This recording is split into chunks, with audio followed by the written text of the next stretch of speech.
Good morning. Brian Hale with Mortgage Advisory Partners. It's Monday, April 15th, tax day, ugly day for everybody, I assume. In this post, we have our weekly newsletter that comes out publicly every Monday. And again, there's a link here for both the newsletter and to subscribe to the newsletter if you choose. Subscription is free. We continue to see surging subscriptions, and we encourage you to subscribe. This week's newsletter really talks about the fact that rates, obviously last week, were really rocked by the CPI data that came out on Wednesday. What's really bizarre, is that the original inflation expectation for the CPI print was basically a 0.3% month-over-month increase, and it came in at 0.4. In truth, it came in at 0.359, which is barely high enough to round up to 0.4, and actually just a few ticks higher than it could have been rounded down to 0.3. But with that said, what really spooked the market to a great degree is this the third month in a row. January and February came in hotter than expected. The Fed keeps talking about that inflation is coming down. It's clear that they backed up this year in terms of the interest rate cuts that they expect. The original theory was that it was going to be 6. Now people are talking 3 or 2 or 1, and nothing happening until June or July. And so this was in some ways kind of the straw that broke the camel's back. The markets have been kind of buying the story that, hey, look, maybe this was just an anomalous thing in January and February.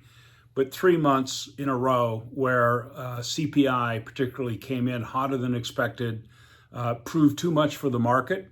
And we actually saw one of the most significant rate increases that we've seen in terms of mortgage rates in maybe 10 years. In fact, there are, I think, the top 10 rate increases ever. 9 of the top 10 worst days in more than a decade. Wednesday was one of those days. So that just gives you a sense of how big the move was on Wednesday. This week, there's really not a lot of significant data. We're going to see housing starts. We're going to see housing permits. On Friday, we're going to see jobless claims. All may have some impact on the market. We actually saw the market kind of come back a little bit towards the end of the week, given that the PPI, the wholesale data, came in actually lower than expected, which should suggest that somewhere in the future, when those wholesale items make it to retail, we should see a drop in inflation. That said, the market is really not buying yet that inflation is dead and or that the Fed is going to cut anytime soon. And as a result, we continue to see higher interest rates. Beyond that, this is really kind of as I mentioned, kind of a dull week for data. We're not going to see a lot that I expect is going to move the market. And so we're probably going to be in this trading range for the balance of this month. It'll be interesting to see later this month, on the last week of the month. Actually, I'm going to be down in Scottsdale at the gathering, the Housing Wires gathering. I'm going to be speaking as the keynote on Wednesday morning with Stan Middleman from Freedom. I think we put something up and posted on social media on that. I'm anxious to have the opportunity to speak with Stan and Clayton Collins, who will be interviewing both of us on stage that morning. It'll be interesting to see there's going to be both real estate companies, mortgage banking companies, title companies, and of course, a lot of vendors will be there as well. I'll be anxious to kind of get a little bit of a temperature check on how the market is feeling about what's going on in the marketplace and kind of how we see the balance of this year. I've been saying this for quite some time. I remain somewhat bearish on this year in that I don't see a significant improvement in real estate sales. I was talking with somebody the other day that has a very good sense and pulse of the market, particularly in the real estate and realtor market. And he generally agrees that I think it'll be very difficult for us to break 4 million sales this year, which is about where we were in 2023. With that said, I continue to be very bullish on the industry long term, 25 and beyond.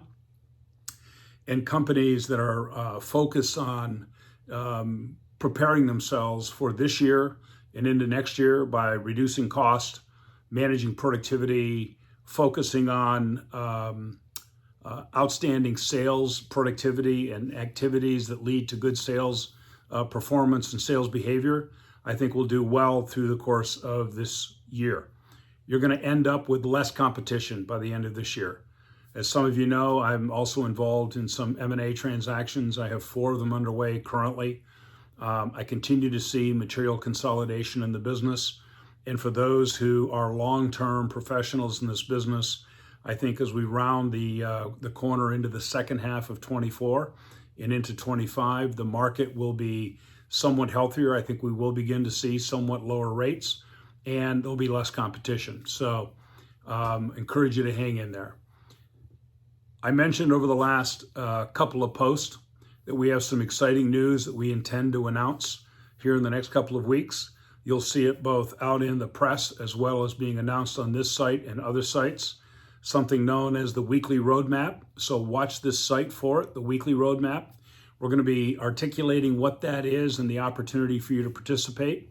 And beyond that, I wish everybody a good week and to stay focused. Again, links up here above to see the newsletter and or to subscribe, and look forward to talking to you again soon. Take care.